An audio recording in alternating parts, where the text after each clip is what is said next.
মহার্ঘ ভাতা 50% আগামী 1 মাস থেকে কার্যকর করা হবে। হ্যালো বন্ধুরা, আশা করি সবাই ভালো আছেন, সুস্থ আছেন। মহার্ঘ ভাতার সর্বশেষ খবর নিয়ে আসলাম আজকের ভিডিওতে। সরকারি চাকরিজীবীদের জন্য একটি মহা সুখবর। আগামী 1 মাস থেকে মহার্ঘ ভাতা মূল বেতনের সঙ্গে সমন্বয় করা হবে 50%, এমনটাই জানিয়েছেন উপদেষ্টা এপিএস। আমরা সবাই অবগত আছি যে মহার্ঘ ভাতা নিয়ে বেশ কিছুদিন ধরে মতবাদ সৃষ্টি হয়েছে বিভিন্ন রকমের। এই মাত্র প্রকাশিত হয়েছে যায় যায় দিন পত্রিকায় মহার্ঘ ভাতা সম্পর্কে আপডেট তথ্য। বিস্তারিত আলোচনা করব এই ভিডিওতে। সরকার কি বলছেন এই বিষয়ে এবং জনগণ কি বলছেন এই বিষয়ে, এবং অর্থ মন্ত্রণালয় কি বলছে মহার্ঘ ভাতা সম্পর্কে, এবং তাদের অর্থের সংকট কিরকম এবং অর্থ কতটুকু জোগাড় হয়েছে, বিস্তারিত আলোচনা করব। সরকারি চাকরিজীবীদের কাছে অনুরোধ থাকছে ভিডিওটি সম্পূর্ণ দেখার। আশা করি মহার্ঘ ভাতা সম্পর্কে সকল বিভ্রান্তি দূর হয়ে যাবে। আর একটি কথা বন্ধুরা, আপনারা যারা এখনো আমার চ্যানেলটি সাবস্ক্রাইব করেন নাই তারা দ্রুত চ্যানেলটি সাবস্ক্রাইব করবেন সকল রকম জব সংক্রান্ত এবং সরকারি বেসরকারি আপডেট তথ্য পেতে। তো চলুন কথা না বাড়িয়ে সরাসরি আমরা মূল বিষয়ে কথা বলি। তো আপনারা কিন্তু স্ক্রিনে লক্ষ্য করে দেখতে পাচ্ছেন যে যায় যায় দিন পত্রিকায় মাত্র কিছুক্ষণ আগেই প্রকাশিত হয়েছে।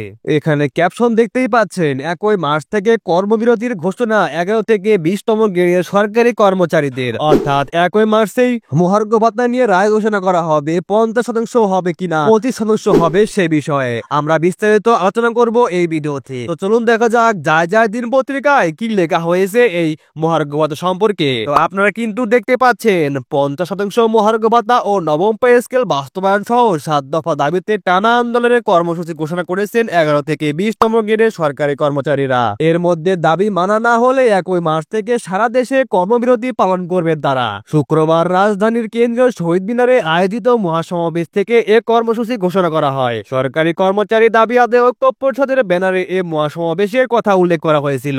তো বন্ধুরা, আমরা কিন্তু এই কথাটুকু বিশ্লেষণ করলে বুঝতে পারবো যে 1 মার্চে মহার্ঘ ভাতা কার্যকর করার জন্য সরকারি কর্মকর্তা ঐক্য পরিষদ থেকে উপদেষ্টার কাছে আহ্বান করা হয়েছে।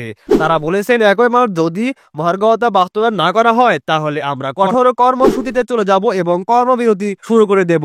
এমন তো অবস্থায় কিন্তু অবশ্যই মহার্ঘ ভাতা কার্যকর করবে প্রধান উপদেষ্টারা। তো আমরা কিন্তু আরেকটু নিচে স্ক্রল করলে দেখতে পাবো যে সরকারি কর্মচারী ঐক্য পরিষদের ঘোষিত কর্মসূচি গুলো কি কি। আগামী 16 থেকে 22 ফেব্রুয়ারি সপ্তাহব্যাপী সারা দেশে সরকারি অফিস সমূহে দাবি সম্মিলিত ব্যানার টানানো এবং লিফলেট বিতরণ, বিভিন্ন রাজনৈতিক দল, সুশীল সমাজ ও গণমাধ্যমে যোগাযোগের মাধ্যমে দাবি সাপেক্ষে জনমত গঠন। আগামী 23 থেকে 28 ফেব্রুয়ারি সব অফিস প্রধান, উপজেলা নির্বাহী কর্মকর্তা, জেলা প্রশাসক, ডিসি, বিভাগীয় কমিশনার ও সচিবালয়ে কর্মসূচির বিষয়ে অবহিত করে স্মারকলিপি প্রদান করা হবে। এসব কর্মসূচির পরও যদি দাবি দেওয়া বাস্তবায়ন না হয় তাহলে 1 মাস থেকে সব প্রতিষ্ঠান থেকে কর্মবিরতি পালন করা হবে। তো বন্ধুরা, আমরা কিন্তু এই কথাটুকু পড়লে বুঝতে পারি যে তারা 23 থেকে 28 ফেব্রুয়ারি এর মধ্যে যদি মহার্ঘ ভাতা সম্পর্কে কোনো আপডেট তথ্য সরকার আমাদের না দেয় তাহলে আমরা 1 মাস থেকে কর্মবিরতি চলে যাব। এর আগে 50% মহার্ঘ ভাতা ও নবম পে স্কেল বাস্তবায়ন সহ 7 দফা দাবিতে মহাসমাবেশ করেন 11 থেকে 20তম গ্রেডের কর্মচারীরা।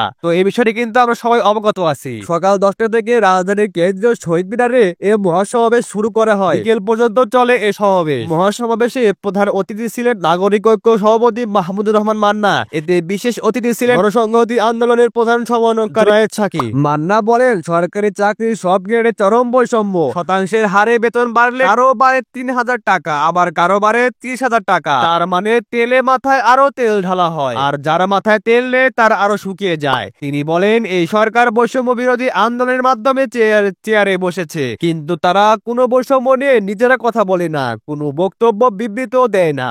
আপনারা যারা বৈষম্য নিয়ে রাস্তায় আসেন তাদের কারোটা শোনে না। এজন্য আগে সরকারের কানে বাতাস দিতে হবে, পরে ঝড় তুলতে হবে এবং 1-2 লাখ লোক জোগাড় করে আনেন, তারপর দেখবেন দাবি দেওয়া এমনিতে মেনে নেওয়া হবে। সমাবেশে সরকারি চাকরিজীবীরা বলেন, প্রজাতন্ত্রের কর্মচারীরা নিরলস মানুষের সেবা দিয়ে আসছে। তারা যৌক্তিক দাবি নিয়ে রাস্তায় নেমেছেন। অবিলম্বে 7 দফা দাবি মেনে নিতে হবে। আগামী 15 ফেব্রুয়ারির মধ্যে দাবি দেওয়া মেনে না নেওয়া হলে সারা দেশের সব সরকারি অফিসে 11 থেকে 20তম গ্রেডের কর্মচারীরা কঠোর কর্মসূচি গ্রহণ করবে। মহাসমাবেশে সভাপতিত্ব করেন 11 থেকে 20তম সরকারি চাকরিজীবী ফোরামের সমন্বয়ক মোহাম্মদ মাহমুদুল হাসান। সঞ্চালনা করেন বাংলাদেশ 17 থেকে 20তম গ্রেডের কর্মচারীরা সমিতির সমন্বয়ক মরফিকুল ইসলাম। তো বন্ধুরা, আপনারা কিন্তু বিস্তারিত আলোচনা করলে বুঝতে পেরেছেন এতক্ষণে যে মহার্ঘ ভাতা 11 থেকে 20তম গ্রেডের সরকারি চাকরিজীবীরা 7 দফা দাবি জানিয়েছেন অন্তর্বর্তী সরকারের কাছে।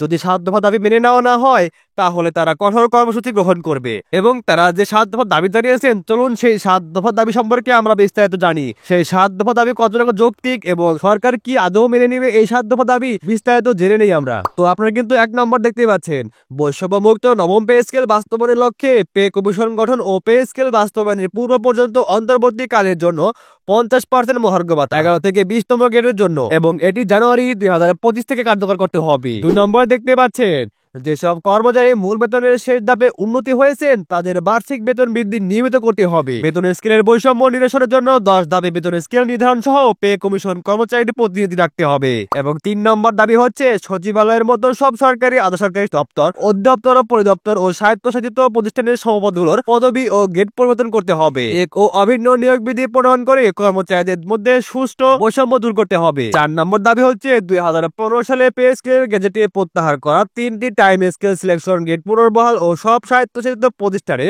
গ্র্যাচুইটির পাশাপাশি পেনশন প্রবর্তন সহ বিদ্যমান গ্র্যাচুইটি আনুদাসিকের হার 90% স্থলে শতভাগ করতে হবে এবং পেনশন ও গ্র্যাচুইটি 1 টাকা সমান 500 টাকা করতে হবে। 5 নম্বর দাবি হচ্ছে, বাজার মূল্যে লাগামহীন ঊর্ধ্বগতি ও জীবনযাত্রার ব্যয় বৃদ্ধি এবং মূল্যস্ফীতির বৃদ্ধির জন্য সরকারি চাকরিজীবীদের ভাতা সমূহ 11 থেকে 20তম গ্রেডের রেশন ব্যবস্থা প্রবর্তন করতে হবে এবং ঋণ সুবিধা সহজ করতে হবে। 6 নম্বর দাবি, বসনক পোস্টে কর্মরত সরকারি চাকরিজীবী সব পদে কর্মরত পদোন্নতি বা 5 বছর পর পর উচ্চতর গ্রেড প্রদান করতে হবে।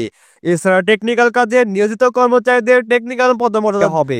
সর্বশেষ 7 নম্বর দাবি হচ্ছে, উন্নয়ন প্রকল্প থেকে রাজস্ব খাতে স্থানান্তরিত পদের পদধারীদের প্রকল্পের চাকরিকাল গণনা করে টাইম স্কেল ও সিলেকশন গ্রেড প্রদান করতে হবে এবং আউটসোর্সিং পদ্ধতিতে কর্মচারী নিয়োগ প্রক্রিয়া বাতিল করতে হবে। তো বন্ধুরা, আমরা কিন্তু বিস্তারিত আলোচনা করলাম। এতে বোঝা যাচ্ছে যে তাদের 7 দফা দাবি হচ্ছে, মহার্ঘ ভাতা 50% এবং নতুন পে স্কেল গঠন করতে হবে এবং পেনশন সুবিধা সহজ করতে হবে, ঋণ সহজ করতে হবে এবং আউটসোর্সিং নিয়োগ বাতিল করতে হবে। এবং এই 7 দফা দাবি আগামী 1 মার্চের আগেই বাস্তবায়ন করতে হবে। 1 মার্চের মধ্যে বাস্তবায়ন না হলে তারা কর্মবিরতি ঘোষণা করবে। তাহলে বোঝা যাচ্ছে যে 1 মার্চে মহার্ঘ ভাতা এবং 7 দফা দাবি কার্য হওয়ার সম্ভাবনা সবচেয়ে বেশি। তো বন্ধুরা, সেজন্য আমাদের কিন্তু 1 মার্চ পর্যন্ত অপেক্ষা করতে হবে এবং 1 মার্চে সর্বশেষ মহার্ঘ ভাতা আপডেট খবর পেতে অবশ্যই চ্যানেলটি সাবস্ক্রাইব করবে। সবার আগে আমার চ্যানেলটিতে পেয়ে যাবেন সর্বশেষ আপডেট। তো বন্ধুরা, ভিডিওটি ভালো লাগলে চ্যানেলটি সাবস্ক্রাইব করবেন। তো দেখা হচ্ছে পরবর্তী ভিডিওতে। ততক্ষণ ভালো থাকবেন, সুস্থ থাকবেন। আসসালামু আলাইকুম।